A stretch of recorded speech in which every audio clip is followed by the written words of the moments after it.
Assalamualaikum warahmatullahi wabarakatuh. Selamat berjumpa kembali. Mari kita lanjutkan perbincangan kita terkait dengan elemen mesin 1. Untuk kali ini kita akan membahas tentang sambungan baku keling, ya, sambungan baku keling. Baik, sebelum kita bincangkan tentang perancangan sambungan baku keling, ada beberapa hal yang perlu kita pahami dulu. Yang pertama, kegunaan dari sambungan baku keling. Jadi sambungan baku keling ini kita pakai untuk menyambung plat, ya. Jadi umumnya kita gunakan untuk menyambung plat, bisa pada konstruksi rangka baja, bisa pada konstruksi jembatan, bisa pada lambung kapal, bisa pada boiler dan seterusnya. Nah, paku keling ini berbentuk silinder dengan batang pendek dan memiliki kepala tetap. Ya, ini batangnya, diameter batangnya, ya. Nah, termasuk dalam kategori sambungan permanen. Jadi kalau kita tak ingat tentang sambungan dalam konstruksi mesin, sambungan itu ada setidaknya dua. Yang pertama permanen, yang kedua non permanen. Nah, paku keling ini termasuk kategori sambungan permanen, ya. Nah, lalu fungsi paku keling ini biasanya kita pakai untuk membuat sambungan agar kencang atau kuat, ya. Dua plat kalau disambung dikasih paku keling itu jadi lengket, ya, kencang, tidak longgar. Nah, cara penyambungannya kita lihat, ya. Bagian paku keling ini ada kepala tetapnya, original headnya, lalu di sini ada die, ya, ada cetakan gitu, ya. Ini adalah ekor dari paku keling. Lalu kelebihan ekor ini nanti kalau dipukul dengan cetakan akan berbentuk kepala kedua, ya. Yang ini kemudian dua kepala ini akhirnya mengikat dua plat yang kita sambungkan. Ini prosesnya, ya. Pertama, plat atas plat bawah kita sambungkan dengan sebuah paku keling, ya, masih longgar. Lalu ini nanti kita bentuk menjadi kepala. Prosesnya kalau kepanjangan kita potong dulu, kalau sudah cukup maka kita bentuk menjadi kepala. Nah, untuk memudahkan biasanya kita pakai die, ya. Jadi cetakan, ya, kita pukul sehingga berbentuk kepala, sehingga ada dua kepala yang mengikat dua plat ini sehingga tidak longgar. Nah, ada beberapa model sambungan plat. Ini sambungan berimpit, lap join, ya, lap join berimpit, ya. Ini tunggal, ya, ini zigzag, ya.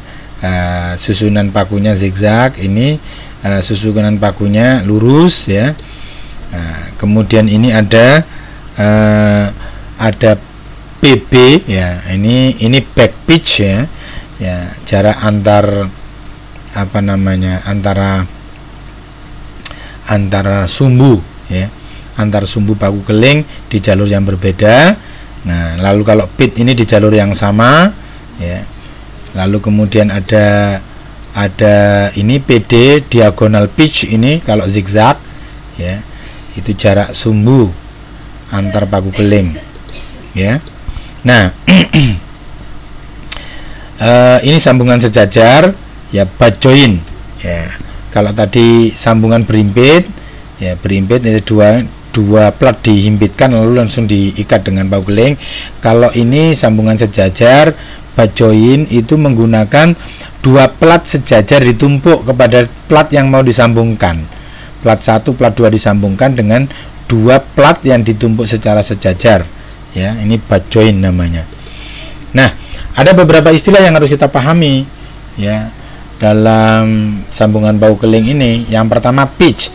Pitch itu adalah jarak antara sumbu paku yang bersebelahan pada baris yang sama. Itu pitch, ya.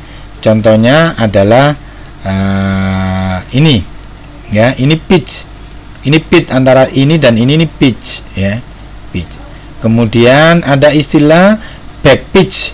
Adalah jarak antara sumbu paku bersebelahan pada baris berbeda. Ya, ini back pitch, ya, ini back pitch. Kemudian ada istilah yang berikutnya diagonal pitch. Jarak antara sumbu paku bersebelahan pada baris berbeda dengan susunan zigzag. Ya, ini diagonal pitch, ya. Nah, yang terakhir margin pitch adalah jarak sumbu paku terdekat ke ujung plat. Nah, ini margin pitch, ya. Margin pitch itu sumbu paku dengan ujung plat terdekat, ya. Ini margin pitch. Ya, ini pitch, ini margin pitch, ya. Bisa dipahami ya. Nah, agar tidak terjadi kerusakan yang mengakibatkan sobeknya bagian plat yang paling dekat dengan paku, maka jarak margin pitch ini dibatasi minimal 1,5 D, 1,5 kali diameter paku keling. Ini teorinya ya, supaya tidak terjadi kerusakan sobek di margin pitch seperti ini. Oke. Nah, sekarang kita coba untuk melakukan proses perhitungan atau perancangan dari paku keling. Nah, sekarang kita lihat kerusakan pada plat, pada penampang plat pada sumbu lajur paku. Ya, artinya sobeknya itu bisa ini, kalau ini margin pitch, kalau ini di antar sumbu paku. Ya. Nah, maka kalau kita lihat konstruksi ini bisa sobek di sini ya. Nah, ini maka luasan kritisnya itu adalah jarak antara atas ini sampai bawah ini, itu adalah jarak pitch dikurangi setengah diameter atas dan setengah diameter bawah. Nah, karena diameternya sama, maka setengah diameter tambah setengah diameter sama dengan diameter. Berarti tingginya ini itu adalah pitch dikurangi diameter. Pitch dikurangi diameter. Lalu luasnya itu tinggi kali tebal. Tebalnya adalah tebal plat T.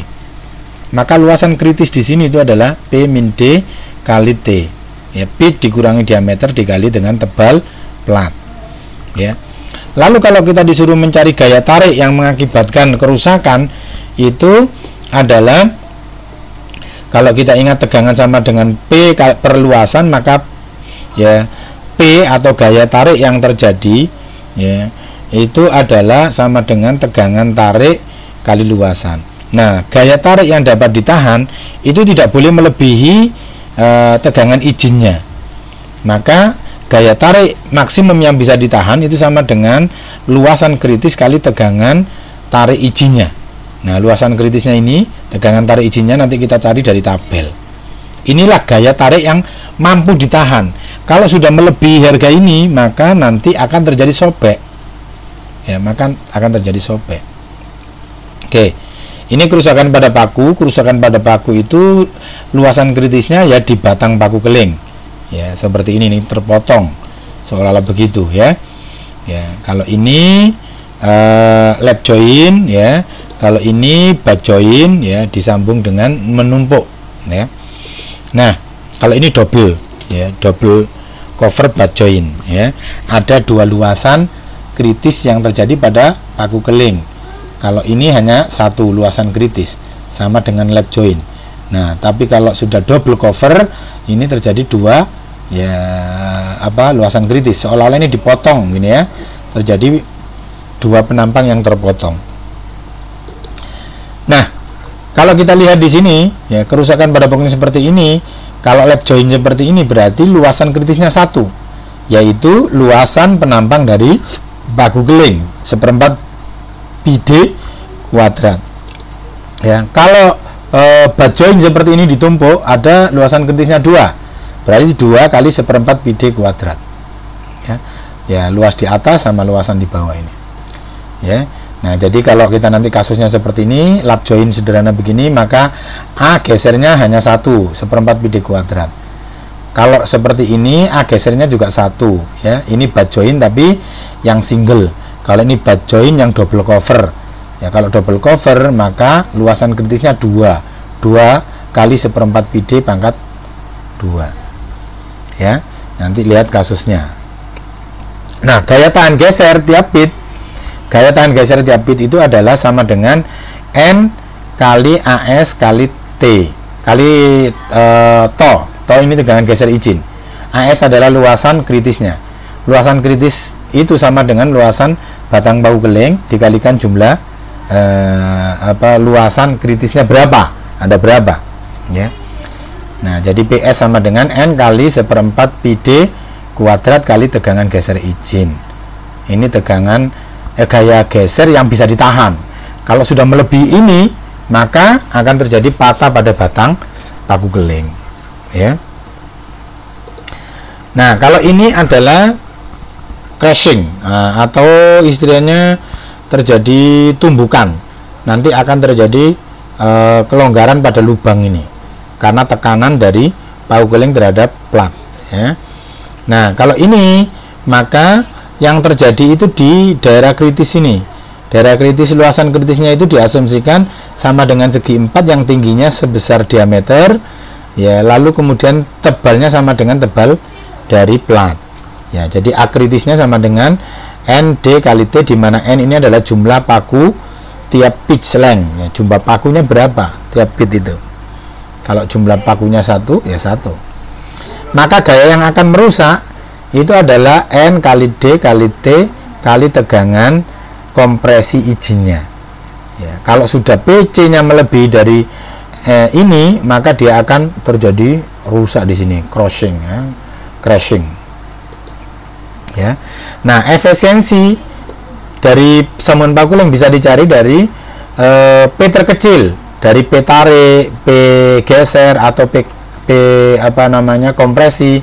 Ini mana yang paling kecil dibagi dengan gaya yang bekerja pada paku tanpa gaya yang bekerja pada plat tanpa lubang paku keling ya. Berarti tegangan izinnya dikali luasannya, luasan penampangnya tanpa paku keling ya pitch kali tebal ya, nggak ada lubangnya ya. Maka P sama dengan pitch kali T kali tegangan tarik izin. Nanti ini membagi berapa P yang terkecil di sini, maka itulah efisiensi. Ya, contohnya begini, kita coba selesaikan contoh 1 ya. Diketahui sambungan berimpit paku keling tunggal. Ya, berarti gambarnya nanti seperti ini ya. Tebal plat 6 mm, diameter paku 20 mm, jarak pit 50 meter, pitnya 50 meter, diameternya berapa tadi? 20 ya. Tebal platnya 6 mm. Dari spesifikasi bahan itu bisa dicari dari tabel ya. Tegangan tarik izinnya 120 MPa, tegangan geser izinnya 90 MPa, tegangan tumpu atau kompresi izinnya 180 MPa. Disuruh mencari efisiensi sambungan paku keling. Nah maka kita tulis dulu diketahuinya, gambarnya seperti ini. Diketahui apa saja? Tebal plat 6 mm T, diameter paku keling D 20 mm, tegangan tarik izin 120 MPa. Ini bisa kita tuliskan dengan satuan Newton per mm persegi. Megapascal itu sama dengan Newton per mm persegi ya. Tegangan geser izinnya 90 MPa, kita tuliskan 90 Newton per mm persegi. Tegangan kompresi izinnya 180 MPa, kita tuliskan 180 Newton per mm persegi. Pitchnya 50 mm. Nah gaya tarik yang dapat ditahan tiap pitch ya itu adalah PT ya, gayanya sama dengan luasan kritis dikalikan tegangan tarik. Luasan kritisnya apa? P dikurangi D kali T tadi ya, lalu dikalikan tegangan tarik izin. Nah P nya berapa? P nya diketahui, tinggal masukkan aja. P diketahui berapa? 50. D nya berapa? D nya 20. T nya berapa? T nya 6 ya, kali 120. Kalau kita kalikan semua kita hasilkan perhitungan 21.600 Newton. Ini gaya tarik yang dapat ditahan. Artinya apa? Kalau melebihi ini sudah sobek ya. Ini gaya tarik yang dapat ditahan, gaya maksimum yang dapat ditahan ya, itu adalah 21.600 Newton. Lalu kita cari tegangan gesernya yang terjadi pada paku ya, gaya tahan geser tiap paku ya, tiap pitch itu pakunya ada jumlahnya 1 ya. Maka luas geserannya per pitnya, per pit itu ada 1 paku keling ya. Kemudian tegangan gesernya luasan gesernya ada 1 ya, ada 1. Nah maka PS itu sama dengan N kali Pi per 4 D kuadrat kali tegangan geser izin. Nah N nya 1, luasan paku keling yang menerima beban geser ada 1, maka 1, N nya tadi 1, tinggal kita masukkan. D nya berapa? D nya 20, tegangan geser izinnya berapa? 90 ya. Maka kita kalikan semuanya, hasilnya 28.260 Newton. Ini satuannya Newton ya. Nah, lalu kompresinya, gaya yang akan bisa ditahan, ya tidak terjadi kerusakan kompresi. PC sama dengan ya N ya jumlah paku dikali D dikali diameter kali tebal, ya kali tebal dari plat dikali tegangan kompresi izin. Ya, maka PC sama dengan D kali T, karena jumlah paku keling per pitnya cuma 1, ya, maka kita tuliskan DT kali tegangan kompresi. Ya, PC sama dengan DT kali tegangan kompresi, D-nya 20, tebalnya 6, tegangan kompresi isinya 180 Newton per milimeter persegi. Kalau dikalikan 21.600 Newton. Nah, gaya tahan sambungan terkecil kita cari, ya. Dari PT, PC atau PS. Ternyata PT dan PC yang kecil, ya harganya 21.600 Newton. Ya.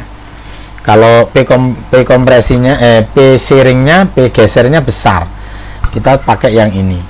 Nah, untuk mencari efisiensi itu gaya yang terjadi terkecil tadi dibagi dengan gaya tahanan plat tanpa sambungan. Kita cari dulu gaya plat tanpa sambungan, yaitu pitch kali T kali tegangan tarik. Ya, pitchnya berapa? 50, tebalnya 6, gaya tarik izinnya 120, kita masukkan 36.000 Newton. Maka efisiensi itu kita cari PT atau PC yang terkecil tadi 21.600 dibagi P yang 36.000. Harganya sekian.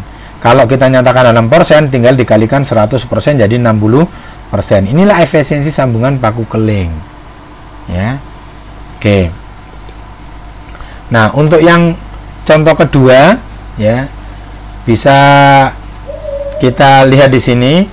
Ya, diketahui sambungan berimpit paku keling ganda. Ya, paku keling ganda. Berarti nanti luasan kritisnya di paku keling ini ada 2. Ya, ada 2. Nah, sama datanya dengan contoh pertama, tebal plat 6 mm, diameter paku 20, jarak pit 65. Spesifikasi bahan dari tabel bisa didapatkan, ya, tegangan tarik izin plat 120, tegangan geser paku kelingnya 90, izin ya, tegangan geser izin, tegangan tumpu paku keling yang diizinkan 180. Disuruh menghitung efisiensinya. Nah, dari sini ya kita selesaikan. Diketahui dulu T6, ya, tebalnya 6, diameter paku 20, tegangan tarik izinnya sama seperti tadi, tegangan geser izin 90, tegangan kompresi izin 180, pitnya 65. Pitnya 65. Ini beda ya, kalau tadi pitnya 50, sekarang pitnya 65. Ya, maka kita cari dulu gaya tahan plat tiap pit. PT rumusnya P dikurangi D, pit dikurangi D. Ini P nya pit gaya, kalau ini P nya pit dikurangi D kali tebal kali tegangan tarik izin. Ya, kita dapatkan 32.400 Newton. Nah, gaya tahan terhadap geser rumusnya PS sama dengan N seperempat pi D kuadrat kali tegangan geser izin. Ya, kita masukkan N jumlah luasan paku keling yang menahan beban geser ada 2, atas sama bawah ini. Maka kita tuliskan N nya 2 kali 0,78 ya, kali pi per 4 kali D kuadrat kali 90 ini tegangan geser izinnya. Hasilnya 520 Newton. Ya. Lalu P kompresinya, crashing, ya, crushing. Gaya crushingnya itu N kali D kali T kali tegangan kompresi. N-nya ada 2, ya, paku kelingnya ada 2, ya, N-nya ada 2, ya, 2 luasan, ya, luasan di sini sama luasan di sini, ya. Maka N DT kali tegangan kompresi, N nya 2, D nya 20, tebalnya 6 kali 180 kompresi izinnya, tegangan kompresi izinnya. Maka kalau kita hitung PT sama dengan 32.400 Newton. Nanti bisa dicek dengan kalkulator, mungkin pengalian, pembagian dan pangkatnya ada yang keliru, mengoperasikannya bisa dikoreksi. Gaya tahan plat tanpa sambungan, P sama dengan pit kali tebal kali tegangan tarik, harganya sekian. Ya, kita lihat yang terkecil yang mana ini? Yang terkecil yang 32400 yaitu PT. Ya, berarti efisiensinya sama dengan PT per P. PT-nya 32400, P-nya ya 46800. Ya, kali 100%, maka efisiensinya adalah 69,2%. Nah, demikian silakan bisa dicoba untuk latihan soal nomor 1, nomor 2 menggunakan contoh penyelesaian dari kasus nomor 1 dan nomor 2 ini. Semoga bisa dipahami. Kalau ada yang mau ditanyakan, mau didiskusikan, bisa melalui WA Group atau bisa diskusi melalui kolom komentar pada video. Demikian, terima kasih. Sampai berjumpa kembali dalam pembahasan berikutnya. Assalamualaikum warahmatullahi wabarakatuh.